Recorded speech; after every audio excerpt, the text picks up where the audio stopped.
Madame, Monsieur, bonsoir. Bienvenue dans ce journal. À la une de l'actualité ce soir, le président de la République est rentré du Niger ce lundi après-midi.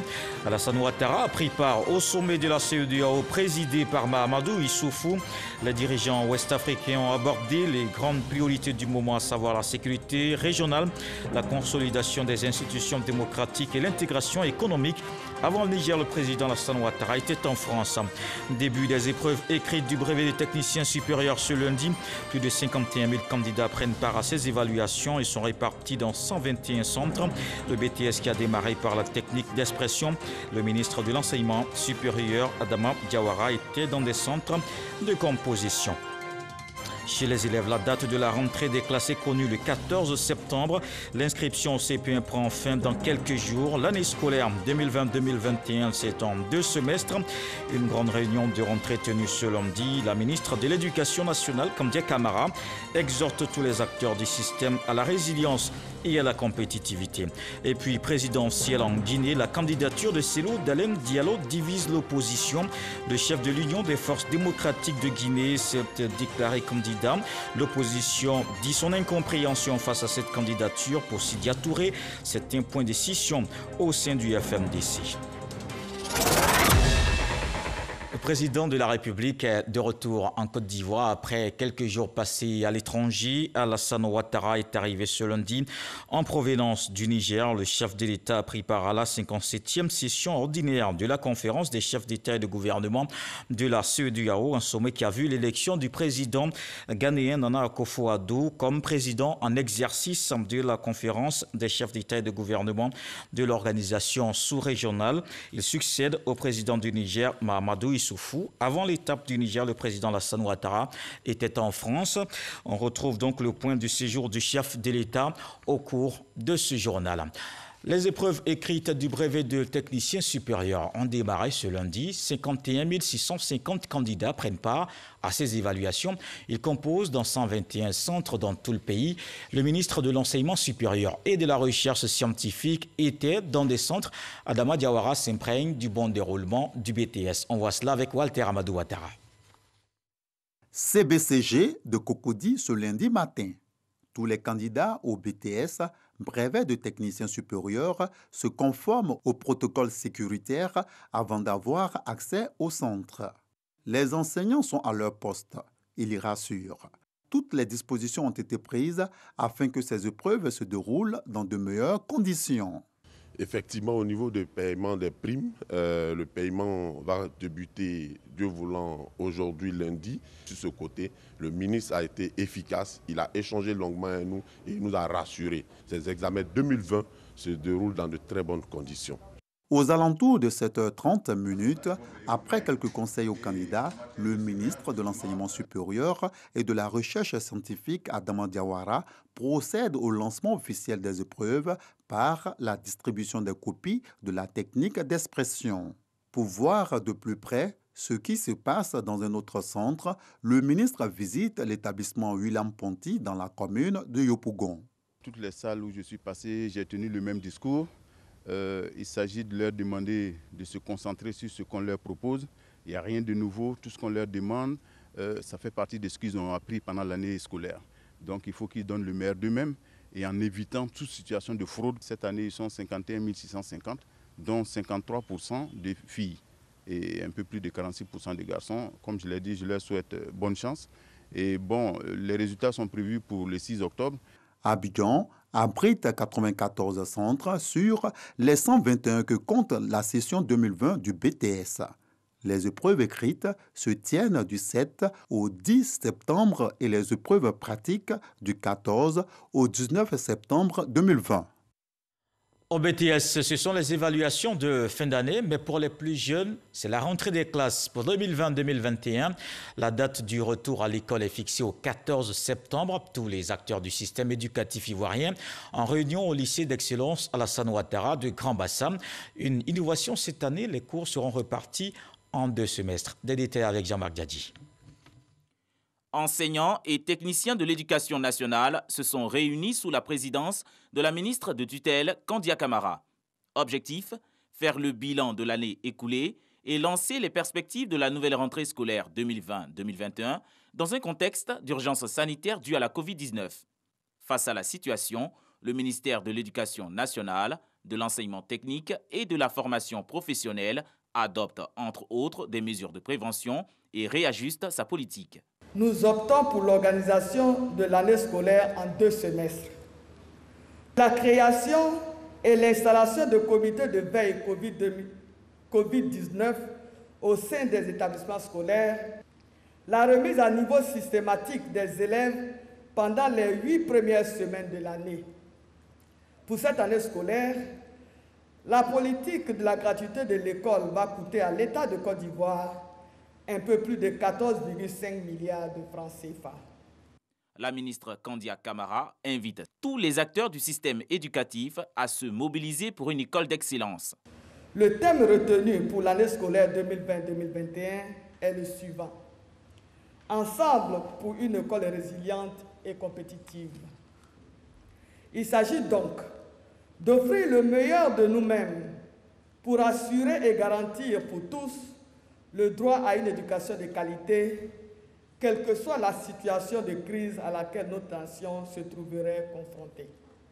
Les ministres Aka Awele, Anne Ouloto et le secrétaire d'État Brice Kwasi se sont résolus à soutenir les efforts du ministère de tutelle dans la sensibilisation à l'école. La rentrée scolaire 2020-2021, qui débute le lundi 14 septembre 2020, prendra fin le vendredi 30 juillet 2021.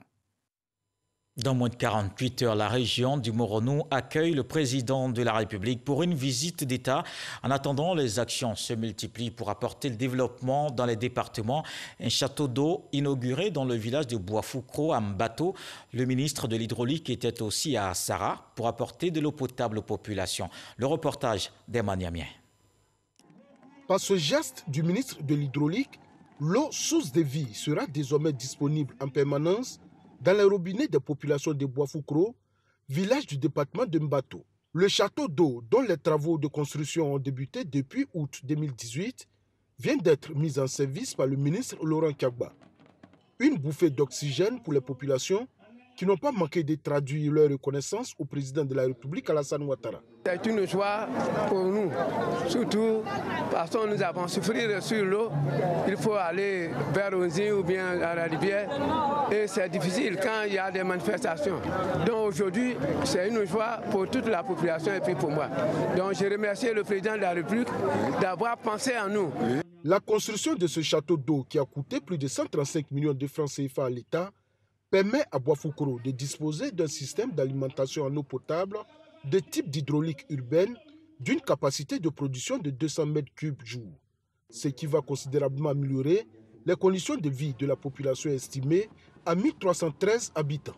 Garantir l'accès de toutes les populations à l'eau potable est un vœu cher à son Excellence Alassane Ouattara, président de la République de Côte d'Ivoire. En effet, il ne cesse de nous instruire qu'aucune région, aucun village, aucun hameau de la Côte d'Ivoire, aussi pétire soit-il, ne doit être oublié dans la marche du développement inclusif. La région du Moronou connaît un déficit d'eau potable de 50% selon le ministre de l'Hydraulique. Pour pallier cette insuffisance, Laurent Kagba indique que des dispositions ont été prises par son département. Nous avons pris des dispositions spécifiques à Bongwanou pour que le déficit de 50% soit réduit. Donc nous avons utilisé la stratégie de mettre en place un UCD, c'est-à-dire une unité de traitement, pour produire de l'eau à hauteur de 2000 m3 jour, alors que Bongwanou a besoin de 4000 m3 jour et aujourd'hui on ne produit que 2000. Donc avec cette stratégie, nous allons produire 2000 m3 jour en plus, ajouter aux 2000 qui existent, ça fait 4000 et nous allons réduire le déficit à zéro. Toujours dans la même dynamique, avant l'inauguration du château d'eau de Boafoukro, le ministre de l'Hydraulique était dans la sous-préfecture d'Assahara, située à 34 km de Bongwanou, pour le lancement des travaux de construction d'un château d'eau. Ce projet, qui va coûter à l'État 554 millions de francs CFA, permettra d'alimenter en eau potable, outre le village d'Assahara, ceux d'Indrikro, de Komambo, d'Assieboussou, de Kouma et de Kouakou. Grâce à ce projet, l'accès à l'eau potable de plus de 12 000 habitants de ces localités en 2020 est garanti. Je vous l'annonçais en début du journal, le président de la République est de retour en Côte d'Ivoire. Après quelques jours passés à l'étranger, Alassane Ouattara est arrivé ce lundi en provenance du Niger. Le chef de l'État a pris part à la 57e session ordinaire de la conférence des chefs d'État et de gouvernement de la CEDEAO. Un sommet qui a vu l'élection du président ghanéen Nana Akufo-Addo comme président en exercice de la conférence des chefs d'État et de gouvernement de l'organisation sous-régionale. Il succède ainsi au président du Niger, Mahamadou Issoufou. Avant l'étape du Niger, le président Alassane Ouattara était en France. Il avait eu un déjeuner de travail à l'Élysée avec son homologue français Emmanuel Macron. Le chef de l'État nous fait ici le point de son séjour. Je viens de rentrer de Niamey où nous avons participé au sommet de la CEDEAO. C'était le 57e sommet ordinaire des chefs d'État et de gouvernement de notre institution. Et c'était une occasion de faire le point de la situation politique, économique et sécuritaire dans la sous-région. Nous avons eu à passer en revue la situation politique dans chacun des pays pour constater qu'en 2020, nous aurons des élections, je crois, en Guinée, en Côte d'Ivoire, au Niger, au Ghana, au Burkina, et l'année prochaine, en début d'année, au Bénin. C'est-à-dire que 6 pays de notre communauté auront des élections entre maintenant et le début de l'année prochaine. Nous avons tous souhaité que ces élections soient démocratiques, transparentes, mais surtout apaisées. Tous les chefs d'État ont insisté sur le fait que la démocratie, c'est de croire aux urnes, c'est d'aller aux urnes, c'est de respecter les décisions des institutions et d'accepter donc le résultat des élections et d'utiliser les voies appropriées au niveau donc de la loi s'il y a des contestations et ne pas se retrouver dans la rue pour retarder le développement de nos pays, surtout par cette période de Covid-19. Alors, nous avons aussi examiné l'état de la communauté elle-même. Et là, nous avons des préoccupations parce que, en raison de la Covid-19, les ressources propres de la communauté ne représentent que, je crois, 37% à fin juin. Alors qu'évidemment, d'habitude, nous sommes au-delà de 50%, ce qui veut dire que la communauté risque d'avoir quelques soucis de financement. Et nous avons indiqué que tous les pays qui ne sont pas à jour sont priés de le faire le plus rapidement possible. Nous avons aussi entendu les comptes rendus du président du Conseil des ministres sur les questions relatives à la médiation, à la sécurité. Et il y avait un point important qui était la question du programme de coopération monétaire de la CEDEAO. Ce point nous a permis d'expliquer à nouveau ce que représente la réforme au sein de l'UEMOA et d'indiquer qu'il s'agit d'une réforme en 2 temps. Le premier temps étant de faire en sorte que tous les engagements et tous les liens avec le Trésor français et la présence des Français dans les structures de l'UEMOA soient complètement donc effacés et que nous maintenons pour le futur que la question de la garantie de notre monnaie par donc la France et également la question de la parité fixe avec l'euro. Mais ces 2 choses sont des décisions intermédiaires en attendant la mise en place de l'ECO.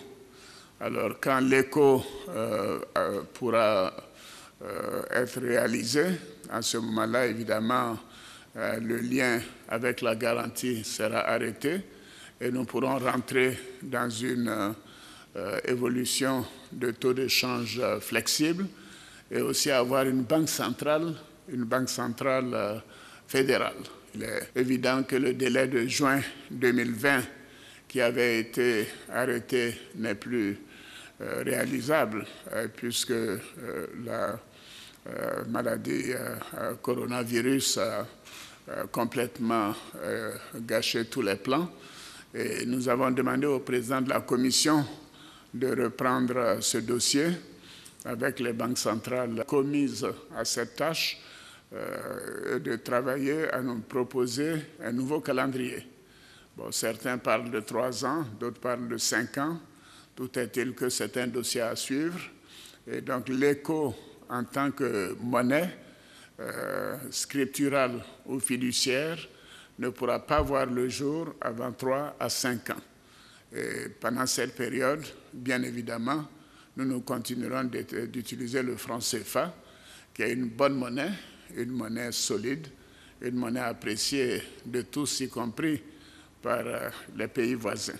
Cette clarification étant faite, nous nous sommes félicités de la totale convergence de point de vue sur la question de l'écho et donc la phase finale.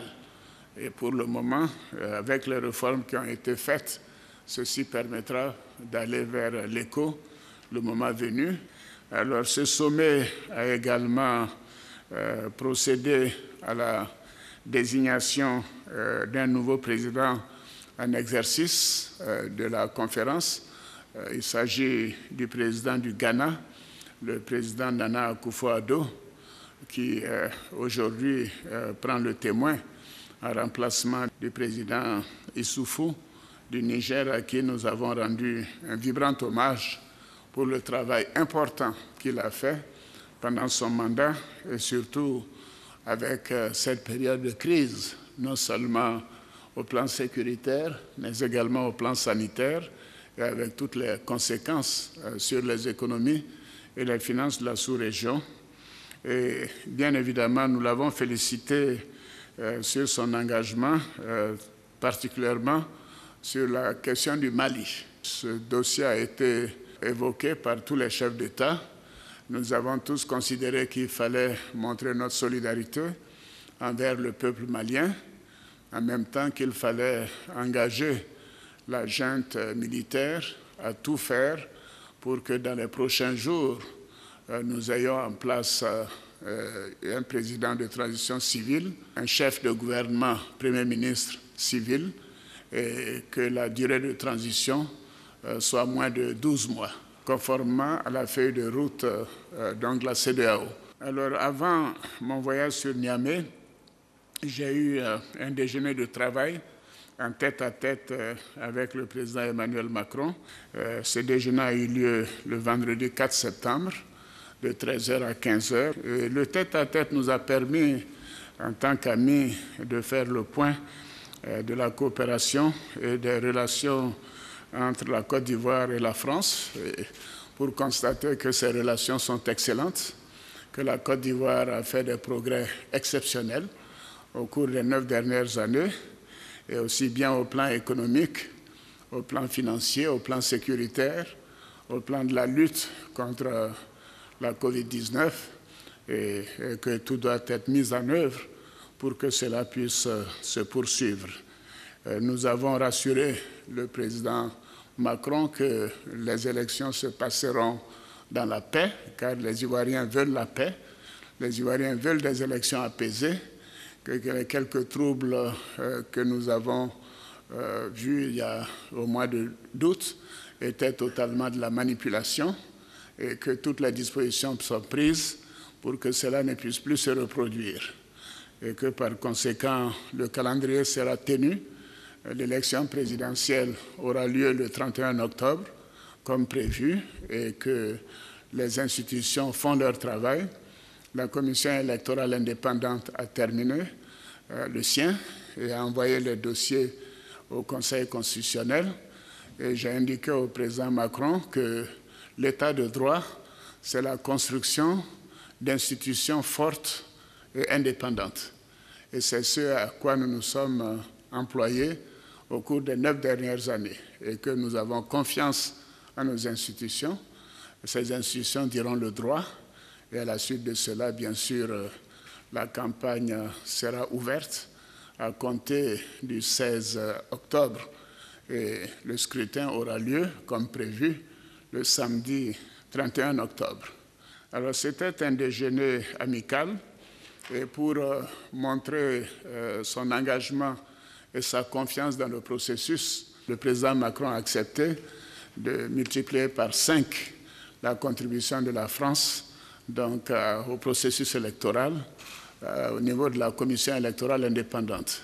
Et nous avons également parlé longuement du Mali, de la préoccupation de la France, de l'Europe et de la communauté internationale concernant le flou entre guillemets, qui persiste au Mali. Mais je lui ai dit que nous étions en contact avec les jeunes gens de la junte et que nous les encourageons à faire tout pour que les structures soient mises en place dans les meilleurs délais. Il y va donc de l'intérêt des Maliens, mais il y va également de l'intérêt des pays voisins, tels que la Côte d'Ivoire.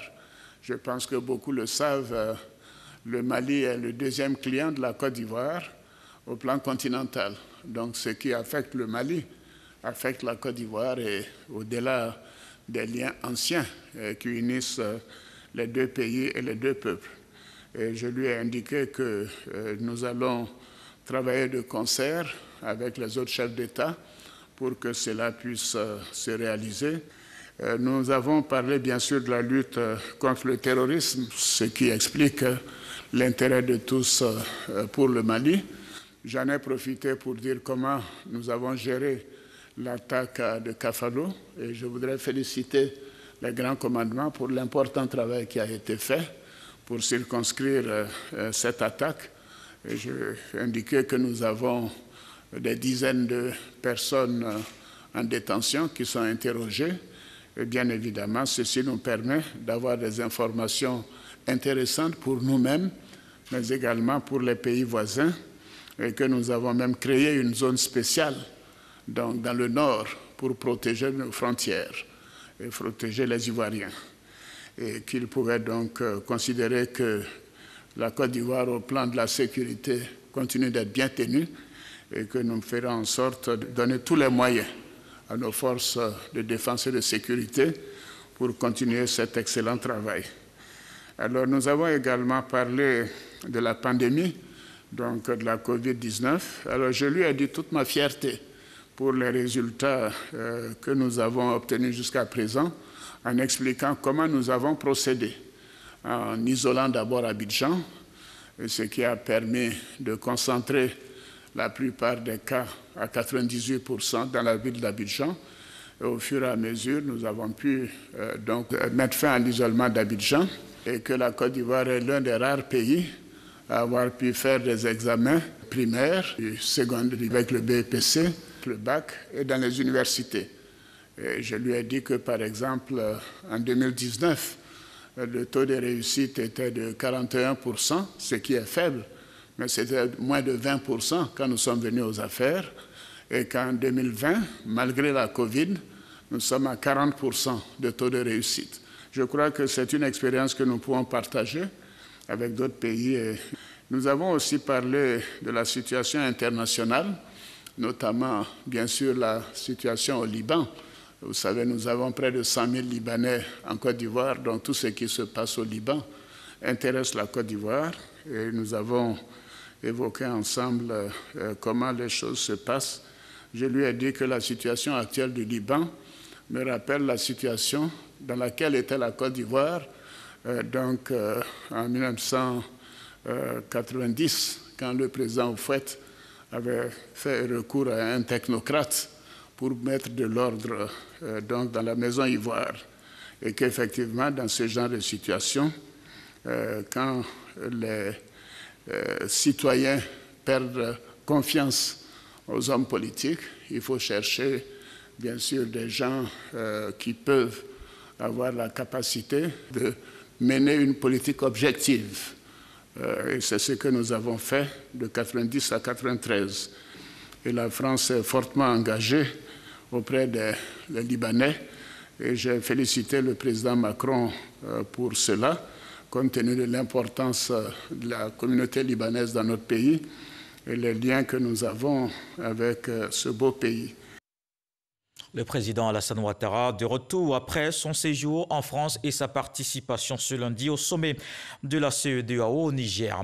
La lutte contre la Covid-19 reste aussi engagée en Côte d'Ivoire. Il faut freiner sa propagation dans le pays.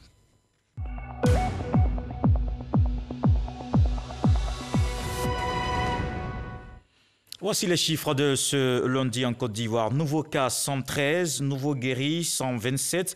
Il n'y a pas de décès aujourd'hui. Total général 983 cas actifs, 18 701 cas confirmés, 17 599 guéris, 119 décès. On va continuer de rester vigilants parce que la Covid-19 n'est pas terminée. Avec Sidonie Davila, on va insister ce soir encore sur la paix et le vivre ensemble en cette période électorale. Le Conseil national des droits de l'homme sensibilise pour des élections apaisées. Pour ce faire, le CNDH décide de former les partis ou groupements politiques. Ils sont appelés à être des promoteurs de la non-violence durant tout le processus. Hymne national, ce premier lundi du mois de septembre, au siège du CNDH, Conseil national des droits de l'homme. Une cérémonie en présence du secrétaire d'État au civisme, Siaka Ouattara, qui salue l'engagement de cette structure qui veut contribuer à un environnement apaisé en Côte d'Ivoire. Dans cette optique, et pour relever le défi d'une élection apaisée, le CNDH forme depuis ce lundi les représentants de 25 partis politiques. Le cycle des élections qui commence dans notre pays en octobre 2020 avec l'élection du président, interpelle le CNDH et lui donne l'opportunité d'adresser opportunément la question des droits de l'homme dans le dit contexte. Le mandat du CNDH non seulement l'y engage, mais aussi la psychose des violences qui accompagnent depuis quelques décennies les scrutins électoraux et dont aucun être bien pensant ne souhaiterait la répétition, l'y oblige. Le thème de cette troisième session de l'université, les droits de l'homme et les élections. L'action du Conseil est soutenue par Neumann Friedrich, son premier partenaire. Élections sans violence, c'est également l'objectif affiché par la Commission électorale indépendante. Son premier responsable, Ibrahim Koulibaly Kubière, a partagé sa vision avec la cinquantaine de participants à cet atelier. La problématique était de savoir tout simplement comment fait-on pour organiser une élection sans violence. À mon avis, il faut respecter la loi. En connaissant dans un premier temps les organes chargés des élections et dans un second temps, connaître les droits qui sont attachés à l'exercice de cette matière qu'est l'élection dans un pays. Je pense que dans la paix, dans la quiétude, tout peut se faire comprendre. Et nous, à la Commission électorale indépendante, nous faisons tout, mais vraiment tout, pour apaiser les candidats et les électeurs. Alors, il faut nous faire confiance. Sous l'inspiration de Mme Carole Smezniak du PNUD, la Commission électorale est en train de se préparer pour faire un atelier sur tout le processus du scrutin, depuis le vote, c'est-à-dire l'expression du suffrage dans l'urne, jusqu'à la proclamation des résultats, en passant par la compilation dans les commissions locales, afin que, au sortir de ce processus, chacun sache qu'il doit avoir conformité entre ce que le peuple a voulu et ce qui a été proclamé, ce que les juristes du droit électoral appellent la sincérité du scrutin. La formation initiée par le CNDH sur les élections apaisées se tiendra sur 5 jours. Des jours pendant lesquels le Conseil entend mieux disposer les esprits de ces acteurs à un processus sans violence, sans violation des droits de l'homme. Dans le reste de l'actualité présidentielle en Guinée, la candidature de Cellou Dalein Diallo divise l'opposition. Le chef de l'Union des forces démocratiques de Guinée s'est déclaré dimanche candidat à la présidentielle face au chef de l'État sortant. Plusieurs voix de l'opposition disent leur incompréhension face à cette candidature. C'est le cas de l'ancien Premier ministre Lassana Kouyaté ou encore de Sidya Touré, le leader de l'Union des forces républicaines. L'opposition appelait au boycott du scrutin en cas de candidature d'Alpha Condé à un autre mandat. Pour Sidya Touré, la candidature de Cellou Dalein Diallo est un point de scission au sein de l'opposition. Tout candidat à la présidentielle est automatiquement exclu du FNDC. Cette plateforme va tenir une réunion mercredi. Voilà qui met un terme à ce journal. Merci de l'avoir suivi. À 23h, retrouvez Marine Codian. Le sage nous apprend ceci. Soulève la charge jusqu'au genou. On t'aidera à la mettre sur la tête. Je vous souhaite une fructueuse semaine. Dieu voulant, on se retrouve demain.